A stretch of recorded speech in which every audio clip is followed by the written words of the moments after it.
श्रीकालभैरवाय नमः।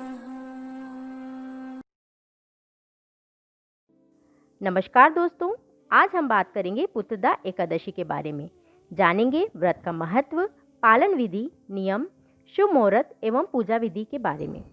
इससे पहले दोस्तों, अगर अभी तक आपने हमारे चैनल को सब्सक्राइब नहीं किया है तो इसे सब्सक्राइब कर लीजिए। साथ ही घंटे के निशान को दबाकर ऑल पर क्लिक कीजिए ताकि आप हमारे चैनल से जुड़े रहें और आने वाले वीडियो से वंचित ना रहें।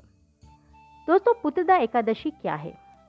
पुत्रदा एकादशी भगवान विष्णु को समर्पित सबसे महत्वपूर्ण और प्रतिष्ठित व्रतों में से एक है। इस त्योहार के अनुष्ठान आमतौर पर विवाहित जोड़ों द्वारा किए जाते हैं। विवाहित महिलाएं जो संतान की चाहत रखती हैं, पुत्रदा एकादशी व्रत का पालन करती है और भगवान विष्णु का दिव्य आशीर्वाद पाने के लिए इस त्योहार से जुड़े विभिन्न अनुष्ठान भी करती हैं। दोस्तों, पुत्रदा एकादशी साल में 2 बार मनाई जाती है।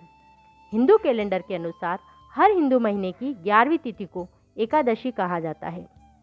पहली पुत्रदा एकादशी को पोष पुत्रदा एकादशी या पोष शुक्ल पुत्रदा एकादशी कहा जाता है और दूसरी पुत्रदा एकादशी को श्रावण पुत्रदा एकादशी कहा जाता है। दोस्तों, इस वर्ष पोष पुत्रदा एकादशी का त्यौहार 23 जनवरी 2021 को मनाया जाएगा। एकादशी तिथि प्रारंभ होगी 23 जनवरी 2021 रात्रि 8:56 से।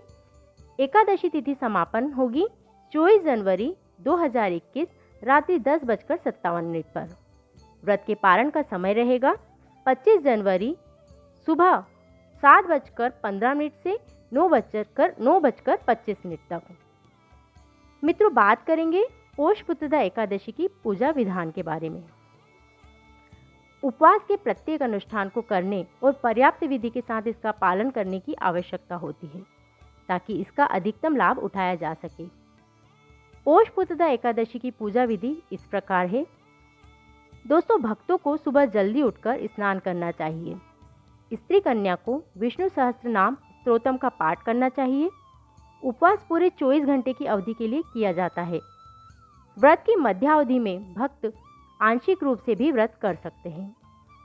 स्त्री कन्या को सभी प्रकार के अनाज और चावल का सेवन करने से बचना चाहिए। यदि किसी दंपत्ति को संतान संबंधी समस्या है या उनकी कोई संतान नहीं है तो पत्नी के साथ साथ पति को भी उपवास रखना चाहिए और भगवान विष्णु की संयुक्त रूप से पूजा करनी चाहिए। उन्हें अपना समय और ध्यान भगवान विष्णु की पूजा में लगाना चाहिए, भजन कीर्तन करना चाहिए और रात्रि जागरण भी करना चाहिए।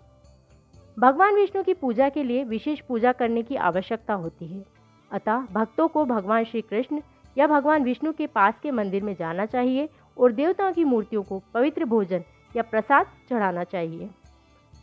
भगवान विष्णु की आरती के साथ सभी पूजा और अनुष्ठान का समापन होना चाहिए। ध्यान दें मित्रों, पोष पुत्रदा एकादशी व्रत का समापन व्रत कथा सुनने के बाद ही किया जाता है। यहाँ हम आपको पोष पुत्रदा एकादशी की कथा बता रहे हैं। दोस्तों, कहानी के अनुसार भद्रावती के राजा का नाम सुकेतुमन और उनकी रानी हबिया खुश नहीं थे और उदास रहते थे क्योंकि उनके पास कोई पुत्र नहीं था। वे श्राद्ध कर्मकांडों के बारे में सोचकर बहुत चिंतित थे कि उनकी मृत्यु के बाद कौन उनकी आत्मा की शांति के लिए श्राद्ध अनुष्ठान करेगा। ऐसी हताशा में राजा ने अपने राज्य और सभी विलासिताओं को छोड़ दिया और घने जंगल में चले गए। बहुत कष्टों का सामना करने और इतने दिनों तक भटकने के बाद पोष एकादशी के दिन वह मानसरोवर तट पर रहने वाले कुछ संतों के आश्रम में पहुंचे। राजा के बारे में जानने के बाद ऋषियों ने उन्हें सुझाव दिया कि पोष एकादशी का व्रत का पालन करने से पुत्र की प्राप्ति होती है।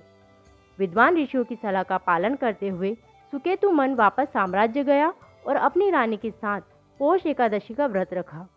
जल्द ही वे दोनों भगवान विष्णु के दिव्य आशीर्वाद और अनुग्रह से उन्हें एक पुत्र की प्राप्ति हुई। मित्रों, पोष पुत्रदा एकादशी के लिए मंत्र है ओम नमो भगवते वासुदेवाय। आप विष्णु सहस्त्र नाम स्तोत्रम और विष्णु अष्टोत्तरम नाम पाठ मंत्र का जाप भी कर सकते हैं। आशा करती हूँ मेरे द्वारा दी गई जानकारी से आप संतुष्ट हुए होंगे। अगर आपको यह वीडियो अच्छा लगा हो तो इसे लाइक व शेयर करें तथा कमेंट में जय भैरव लिखकर हमें अपनी राय अवश्य दें। तब तक के लिए इजाज़त चाहती हूँ। धन्यवाद। जय भैरव।